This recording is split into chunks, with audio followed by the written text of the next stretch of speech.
Hey, I'm James from Smoking Dad Barbecue, and this is my favorite chili. Family absolutely loves my over-the-top chili. The kids in particular love the white chicken chili recipe that I've shared before. But today, this is all about me and my favorite chili, and I think you're absolutely gonna love it. So whether you are entering maybe a chili cook-off competition at work, friends, family, neighbor, or something like that, or you're thinking about what to make for the Super Bowl, or you've just got a bunch of leftovers, maybe in particular something like brisket will be great, and you wanna find a way to use them up, this chili can serve all three of those purposes. And so what's going to make this a really awesome Texas style chili is our protein that we're going to go with. You could do this right from scratch if you're going to use, the recipe calls for something like beef chuck roast, but I find I get much better results if I've got any leftover brisket or tri-tip or something like that. That's what we're going to add into it. And today we are going full stop. Not only do I have a little bit of brisket flat left over that I've vac sealed and frozen, I also have some tri-tip, and this is no ordinary tri-tip. This is tri-tip that we did Santa Maria style in our Big Joe using real wood fire. So I burnt down some wood in my offset and my solo stove, waited till we had some nice glowing hot fresh wood embers, transported those into our Joe, and we smoked and seared this tri-tip using only real wood, and the flavor was through the roof. And this is what we are going to add in today's chili. So if you don't have these two tools already, add them to your wish list. The first one is a vac sealer, and the second is sous vide. Now, when it comes to cooking, I absolutely hate sous vide. I find it adds no flavor, and it is just a way of saving restaurants money from undercooking, overcooking steaks and sending it back. This adds a ton of churn in the process, and it upsets the patrons in terms of not getting what you're after. So I understand it for commercial grade cooking, but at home, this is just not the best way to cook practically anything. But for reheating barbecue, you can't do better. Sous vide turns out nearly 99% as good as the day that we cooked it. And so to do that, you want to vac seal any leftovers that you have. So I vac sealed this brisket and this tri-tip, throw it in the freezer, and when the day comes like today that you want to make some chili, this is the best way to reheat barbecue. Whether you're reheating steaks and you want to bring that back to 120 to 125 degrees medium rare, this is the best way to reheat steak and not overcook it, and it is the best way to not dry things out like a brisket flat or whatever else you might have saved, pulled pork, etc. You name it. Sous vide is the absolute best way to reheat it. So I've already thrown our tri-tip and our brisket flat in the sous vide. I set it much higher than the temperature the steak was cooked to, 150 degrees, just to again help sort of accelerate breaking this down so it's really soft and tender, almost turning into a shredded beef that we're going to add into our chili. But before we do that, we need to build our fire. So let me bring you over to the Joe, show we're going to set up the Kamado Joe for today's ultimate Texas Bowl of Red. So as you can see, my last cook, I was down to fumes. This is literally all that was left, so I must have been finishing on residual heat. So let's add some fresh charcoal. Looks good. Let's grab our Grill Blazer grill gun. This is the sous vide gun. Fire it up.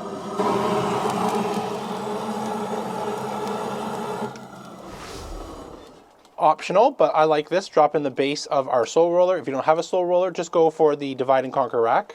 I say optional as with the sole roller without the top on. This is just going to help act like a bit of a vortex and concentrate the heat directly under our Dutch oven. But again, no big deal if you don't have that.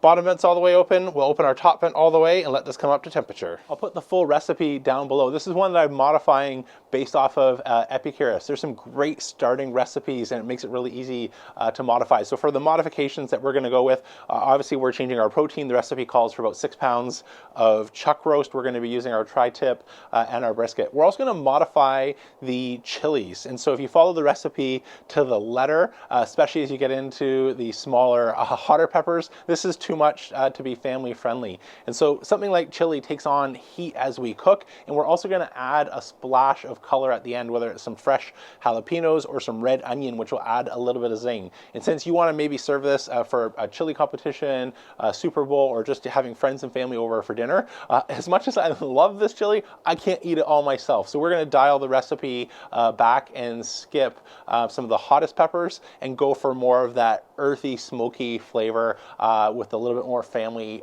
friendly pepper selections. Those are the main modifications. I'll fill you in on all the details. Let's come nice and close, start prepping our ingredients.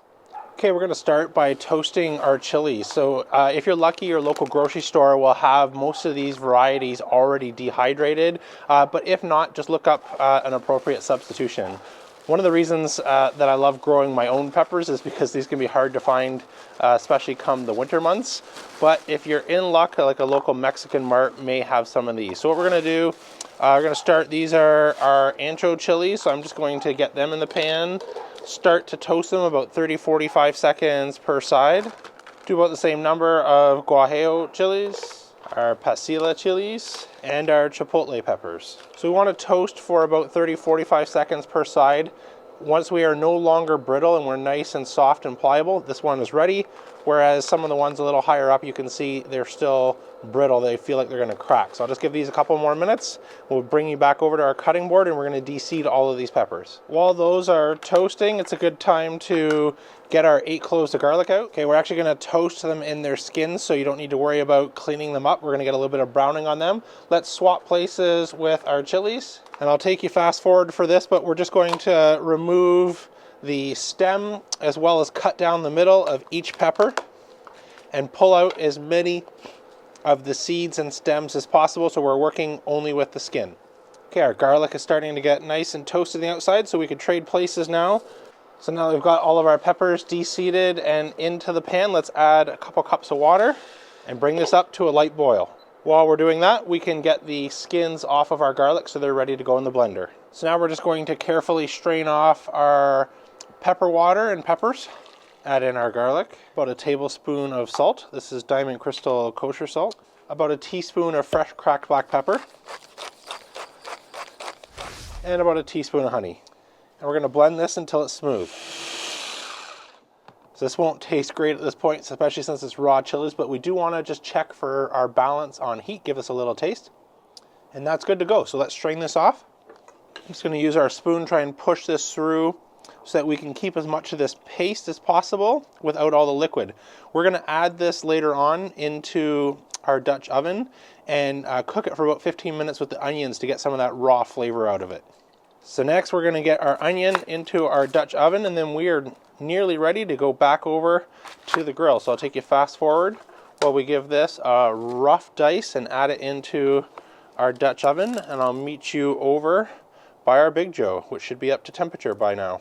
Okay, we stabilized our Big Joe at about 270 to 300 degrees Fahrenheit. That should be plenty enough for today's cook. So what I'm going to do is just drop the X accessory ring in on the lowest position for now. And since we're using the Lodge 7-quart Dutch oven, this is going to sit on top of the X ring versus right down in. Add in our butter and cook this for about 5 minutes until our onions have started to sweat out. I'll rejoin you then. While we're waiting for our onions to sweat, this is a great time to get our masa ready. So I'm just going to add in 2 tablespoons, 2 cups of water, and we're going to bring this to a boil. You could do this all in the grill. I just found it's easier to bring it to a boil in here than it is to get our Joe hot enough to be boiling and then settle things back down. So turn this back on, bring it up to a quick boil, and I'll meet you over by the onions when we're ready to add our chili powder as well as our cumin. Okay, our onions have sweat out. They're nice and golden translucent, so we are ready to add our cumin. We're going to go for about 1.5 tablespoons here. Oh, I did have enough. I was worried that I'd need a second jar. Nearly finished that off.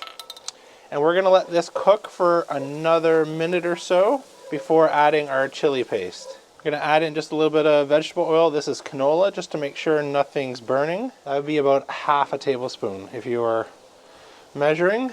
So now we're going to add in our chili puree. Bring this to a simmer as well. And cook this for about 15 minutes. Make sure we get all of that raw pepper ingredients as well as our garlic. Nothing has been cooked yet.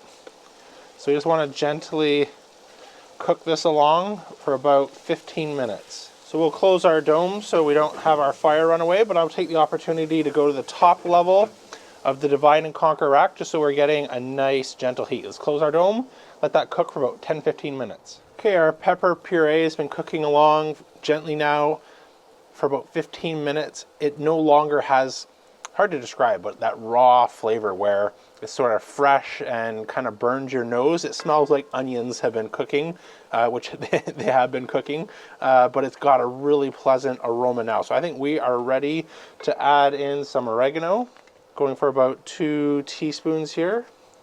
Again, I'll put the exact amount in the description down below. No salt added beef broth. Add this in. It's about 4 cups. Our masa harana that we had brought to a simmer earlier, drop back down to the low level for a second here so we get a gentle rolling boil. Let's add our beef as well. So our tri-tip as well as my leftover brisket flat have been reheated from frozen in the sous vide, but I don't want to lose any of this au jus while we're cubing it up. So I'm just going to slice the bag and dump this into our chili, then take it over to our cutting board, and then we will break this down into cubes.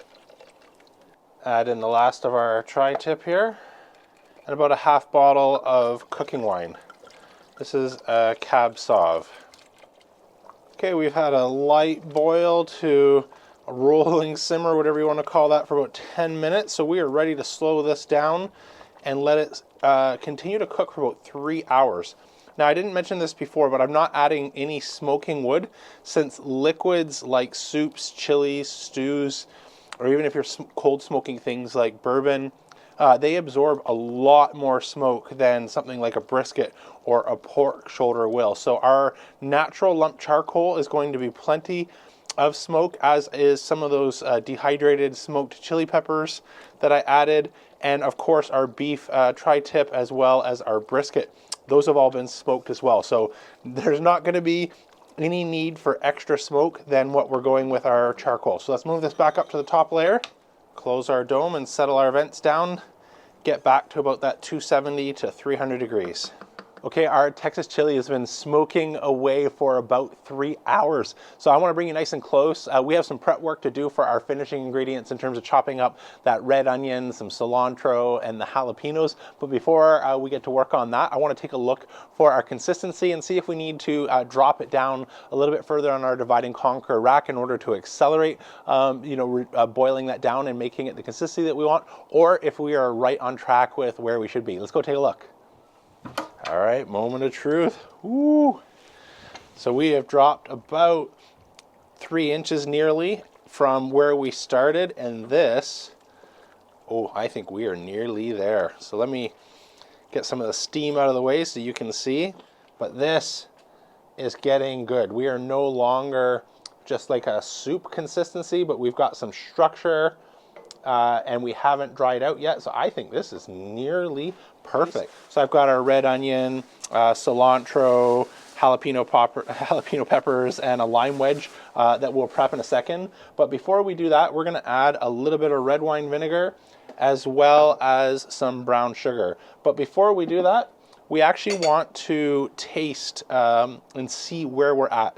The red wine vinegar and the sugar, if we're a little too spicy, can help reduce the heat as well as amplify some of those other flavors. So we're going to do a quick little sample, see where we're at for seasoning. The recipe will call for a tablespoon of each red wine vinegar as well as brown sugar, but let's just check and see where we're at before we add those. Oh, that's good. It's good, but it definitely needs some of the brightness from our red wine vinegar as well as our sugar. Let's get that ready. Add in a tablespoon here of brown sugar as well as a tablespoon of red wine vinegar. Mix that up. All right, this is looking great. Let's get a nice big healthy portion here. Move that to our bowl. Add in a dollop of sour cream, a couple jalapenos, a dash of our red onions here, a little bit of cilantro, and a fresh squeeze of lime. Wow, I wish we had smell-o-vision and taste-o-vision for this one, because the aromas coming off of this are amazing. Speaking of taste, let's dive in and see how we did. Get a little bit of everything, jalapeno, some onion, cilantro, everything. Let's go for it.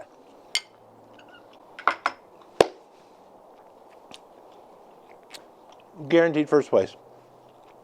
Hang on. Doing that again. This is on the money. Every time I do a video with chili, there's people that are pro beans, people that are no beans.